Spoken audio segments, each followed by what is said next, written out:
Okay, so for this video, pag-usapan natin sa mga gustong mag-solar dyan, ano ba talaga yung magandang hybrid inverter?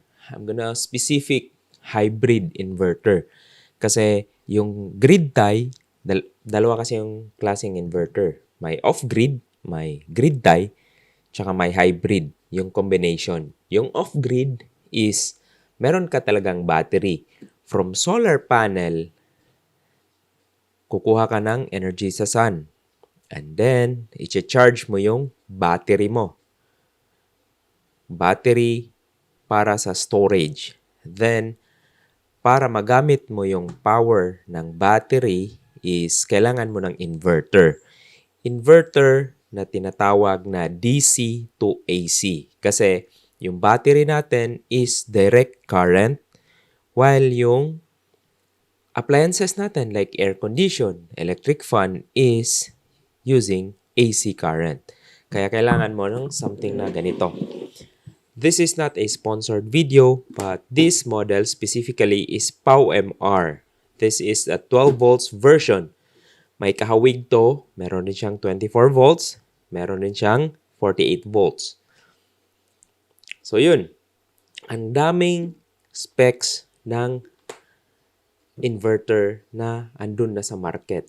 So ito, I'm not promoting any brand, but for my budget, enough na si POWMR. Maganda na rin yung feature. Then, ito is hybrid. Ibig sabihin, hybrid. So, pwede akong maglagay ng battery para ma-charge ko. So, yung solar panel, i-input mo dito para ma-store yung battery. Dun, meron kang battery para doon ka mag-store ng power. Okay? Tapos, ito is pwede ka rin mag-input ng AC or grid. Yung grid is galing Meralco or Veco. Basta power distribution. Okay? So, pasok mo sila. Pwede kang mag-charge gamit yung solar panel alone sa battery, yung grid or yung power para ma-charge yung battery. Kasi pag gabi, yung solar panel mo is wala ng power, di ba? So, yung battery na yung magbibigay ng power para i-convert niya papunta sa appliances nyo. Okay? Ganito yung concept ng inverters. So, yung gamit lang talaga niya is i-convert from DC battery to AC. Kung meron naman kayong DC na load, pwede nyo nang idiretso sa battery. Hindi nyo na kailangan ng inverters. Pero sa appliances kasi natin ngayon, gumagamit na tayo ng mga inverters. AC. Kasi nga, kung imagine nyo, kung DC yung appliances natin, ang lalaki kaya ng ng wires na gagamitin. Kasi susceptible yung mga DC to voltage drop. Kaya nga, minsan makikita nyo sa battery 13.1, 13.5, pero yung specs ng battery is 12.8 volts. Okay? So, sa system ko, first system ko, experience is 12 volts yung ginamit ko na system. Inverter. So, sa pag 12 volts or 24 volts and 12 volts, kailangan mo ng battery. Meron kasing mga high wattage na mga inverter na pwede mo siyang i-grid tie na pwede mong paganahin yung inverter without battery. So, from solar panel, tapos insert mo yung mag-insert siya dito, papasok. Lalabas siya doon sa AC out nito. Hindi siya completely mako-compensate kasi kung walang power, walang grid, ma-off rin yung appliances mo. Unlike off-grid na meron kang battery na kung may brownout, sasalo si battery, kick in si battery para meron pa ring supply yung appliances mo. Ganun lang yung concept, simple concept. ng mga solar setup. Pero, ang dami talagang consideration pag nag-design ka ng solar setup. Kaya sinasabi ko on my previous video na let the electrician do its job. Kasi, hindi basta-basta pag naglaro ka ng electricity. Kasi nga, number one is you need to consider yung mga appliances mo na ilo-load mo dito sa inverter. Ayaw na ayaw ko i-load yung water pump kasi malaki yung starting current. Yung water pump pala, mga motor na mga appliances like water pump, air condition na non-inverter, tsaka yung mga lahat yan pag merong motor is para magpagana niya, mapaikot niya yung armature, kailangan niya ng malaking current, which mas strain yung battery mo tsaka yung inverter. Kaya kung meron kang 1,000 watts na motor, na water pump, then expect yung 2 kilowatt mo is hindi sapat. Kasi starting current ng water pump is 3 times sa kanyang rated. So 1,000 siya, start niya mga 3,000. Spike talaga yan, pak. Ito, bibigay. Uy, parang nagkulang. Ayan.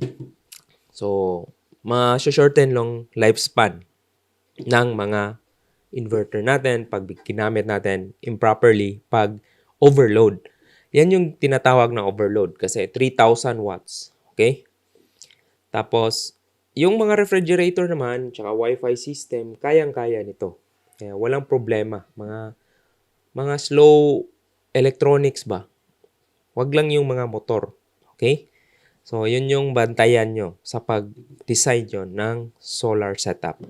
Ito pala is, maganda yung performance, under warranty pa lang siya ngayon. Kasi yung PV voltage sa experience ko is, hindi na kumakarga yung PV, hindi na nadidetect. Kaya yung motherboard nito is, pa-warranty. Pero so far, performance, yung inverter niya na functionality, gumagana pa naman. Maganda rin yung performance kasi namomonitor ko siya, ginagamitan ko lang siya ng dongle, so makikita ko siya graphical. So for now, my system is, meron pala akong pinapatakbo ngayon, much higher na. So from 12 volts, naging 24 volts na ako. Then 4.2 kilowatt na off-grid, hybrid pa rin, pero para siyang off-grid kasi although meron akong pinasok na AC sa grid, hindi siya nagki-kick in kasi yung battery yung pinipiga niya bago kick in yung AC natin. Tsaka at the same time, kung makulimlim naman, pwede kasing i-charge ni AC or grid yung battery natin para during nighttime, meron tayong stock or mag-brownout, out, meron tayong mapaparan pa rin ng power. Kaya sa ngayon, mga work from home, kasi yun nga, nag-deploy na tayo ng 4-day workday. Then, suggestion ko is to have this kinds of setup. Off-grid nyo na. Bali, meron, at least get the hybrid na inverter para, eto kasing hybrid pala is, hindi lang siya inverter. Meron rin tong MPPT na feature. Built-in na. Hindi na kayo po bibili ng MPPT na separate. Ito na, maraming features na naka-install na dito. So, as much as possible, get a hybrid. MPPT from solar panel, diniscuss ko yun sa isang video ko. Panel, hindi mo siya pwedeng idiretso sa battery na i-charge. Kasi nga, kung walang battery management system, masisira yung battery mo. So, yung hybrid inverter pa lang yung discussion natin. Sa isang video ko, sa next video, sige, pag-usapan natin kanong mga batteries na pwede nating magandang investment. Tsaka, ano yung goods na for long term talaga. Tapos, yun nga, so far, masaya naman tayo dito sa POMR na 2 kilowatt. Then, niload ko yung ref. Tapos, aircon. Tapos, Wi-Fi system. 12 volts battery. Tapos, yun. Malalaki lang talaga yung wire natin papunta dito sa battery pag 12 volts kasi medyo kailangan talaga mo i-protect yung voltage drop. Kaya, mas efficient yung higher voltage na system kasi pwede mong gumamit ng maliliit na wire compare dito sa 12 volts na system. Kaya, kung meron pa kayong katanungan sa solar, paki-share naman, paki-comment. Na alam ko, maraming nanonood sa video ko pero hindi naman kayo nagsusubscribe. Paano natin mapupush yung mga knowledge or meron akong mga update na video tapos hindi nyo nakasubscribe, sayang naman.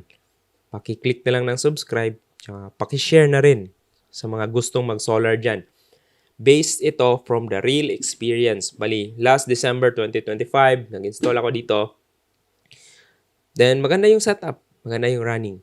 So far, na-offset naman yung electric bill. So, yun. Unfortunately, yung ano lang dito is yung PV feature is MPPT pala is medyo nasira. Kaya ongoing pa si PowerMR sa pag-manufacture ng board dito. Okay? So, huwag kayong magalala. Maganda naman yung warranty. Yan. Okay? See you around. And for my next video, pag-usapan natin yung battery. Tsaka kung ano pa yung mga katanungan nyo, comment nyo lang sa baba. Yeah!